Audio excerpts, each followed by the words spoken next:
Hello everyone, welcome to the channel. I am Dr. Priyadarshini Sheel, a consultant endodontist and implantologist currently practicing in Mumbai.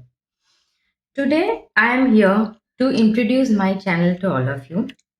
Whether you're a dental student, a young practitioner, or a curious learner, this channel is ideal for all.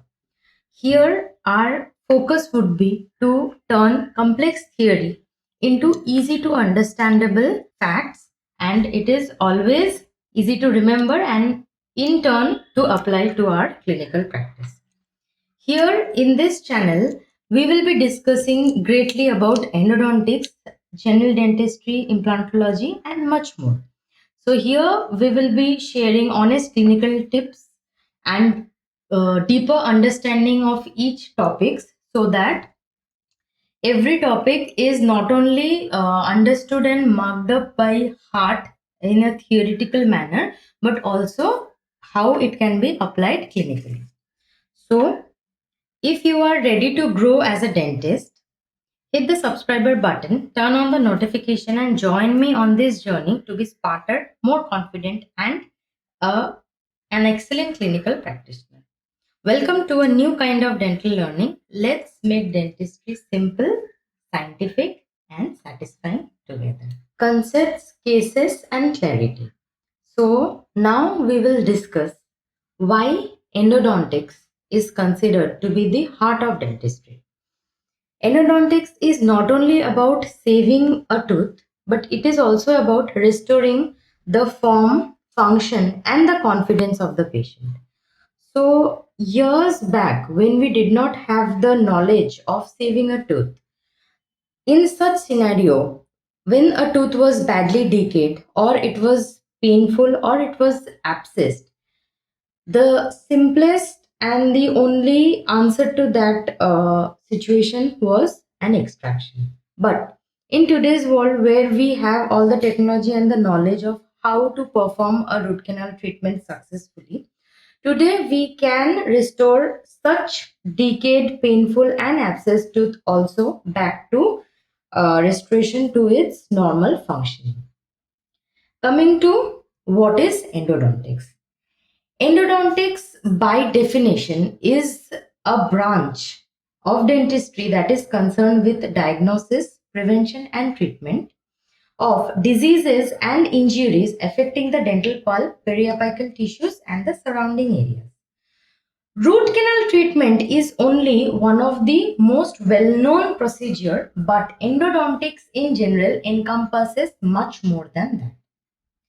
It is a specialty that blends biology, technology, precision, critical thinking.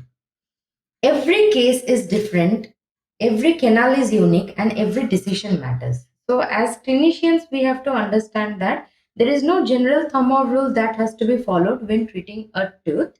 And after knowing our set of knowledge, we have to apply it in every case and understand that how to negotiate that particular case, which is very unique to its own.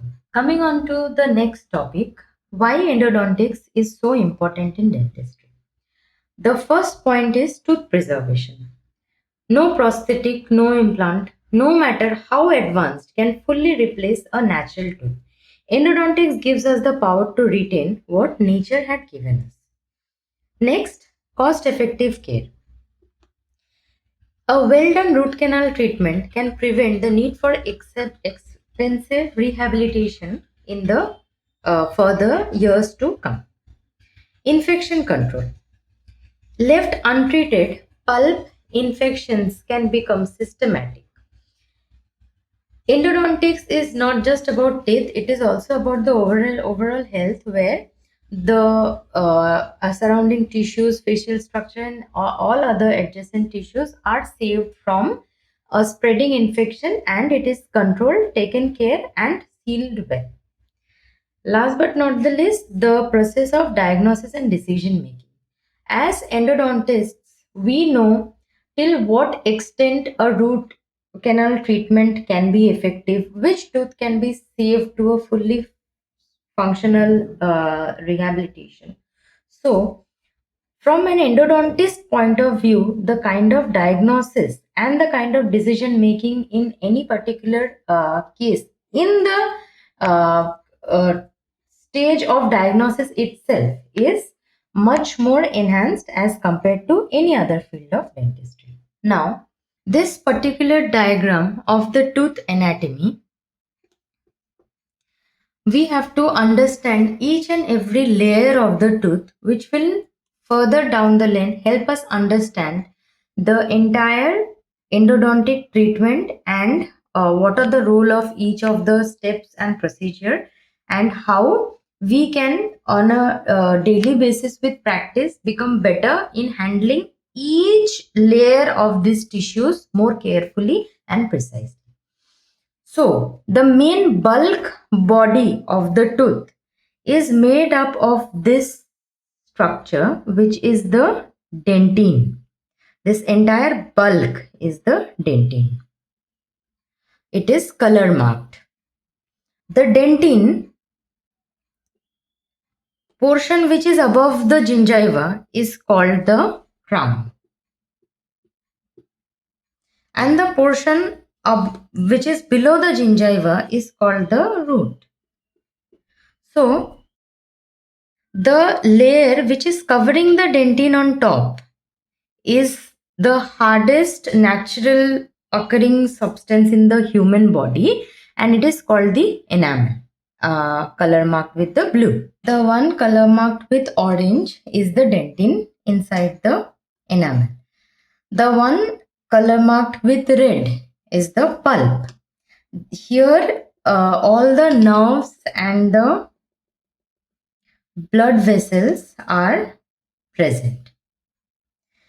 Once any infection that penetrates through the enamel and the dentine and it reaches the pulp is when all the trouble with the tooth pain begins.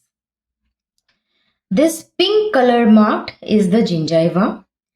The layer just outside the dentine but below the gingival level, marked in green, is the cementum. The gingiva is encapsulating the entire bulk of the alveolar bone, and the pulp, when it leaves the tooth, it continues as the nerve. This brings us to the root canal treatment steps, which is basically how we save the tooth when the pulp is infected or inflamed. So, here I will enlist the steps of root canal procedure. First comes the diagnosis. In diagnosis, we first ask the patient for history. After history comes the clinical examination along with the radiographic examination, etc. With the diagnosis, we understand the need for the root canal treatment for a particular case. Once we are sure that the tooth needs a root canal treatment, we move on to the steps. So the first step, even before we start with the actual clinical procedure, and very important step, is the isolation. Isolation is important because when we isolate the tooth, after we do the access cavity preparation and we start with the actual root canal, the mouth that is filled with other bacteria as well does not get into the pulp chamber and contaminate the pulp chamber further. So isolation is done with the help of rubber dam, which is one of the commonly used system in root canal. Next is illumination. A well lit field of view where we are working is always helpful because it gives us it helps us to visualize every tiny detail of the tooth that we are trying to start working upon. Next comes the magnification. In magnification, the main two tools that we generally use are loops can be used, the microscopes can be used. In loops also, as a beginner, we can use the 2.5x or the 3.5x, and it goes so on. And microscope also has its own set of specifications that we can choose when we are trying to choose for our own operatory which magnification suits us the best. Then comes the clinical procedure. First step is the access cavity preparation. It is always said in a root canal therapy procedure that access is success. So, the better optimal access preparation is done for a tooth, it actually helps in all the next steps and a very successful outcome. The fourth step is the cleaning and shaping. So, this is basically the BMP, or as we call the biomechanical preparation. In our next video, we will elaborate each of the steps in detail. So today we will just run through them on a quick glance. So here the BMP comes to picture. It can be hand instrumentation, it can be rotary instrumentation, and other everything that we will discuss again in detail. Next comes the disinfection, which is also the chemomechanical preparation in a way. There are special areas where the hand instrumentation, the instrument per se, does not physically reach. For example, the isthmuses in between two canals that are separating, and many other locations. So there the chemomechanical preparation comes into action. We will again elaborate where are these areas and how it helps. From here, there is two bifurcation. One, if it was a tooth which was non-vital in the first place, or during our diagnosis, we had seen that there was a periapical radiolucency on the RVG, we do not directly go to the obturation step. We take a little bypass. First, we go with the intracanal medicament placement with closed dressing. We wait, we check once the patient is comfortable, there is no pain, there is no discomfort. Then we move on to step number 6 and 7. So, the sixth step is obturation, which is the 3D seal of the entire canal system. Again, this needs a huge lot of elaboration, a topic in itself.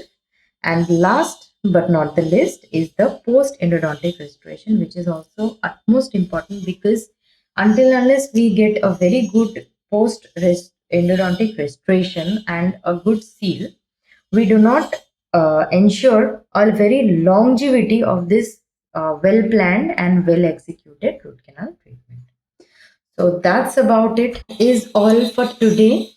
In our next video, we will move on to elaboration of each of the steps that has been discussed in brief today with clinical correlations, because when we correlate clinically as to what is the importance of each step, that we will know that how the textbook theory transforms into actual clinical practice for a long and successful survival of a tooth that has been saved by a root canal treatment. So that's all for today, and we will see you in the next video. Thank you.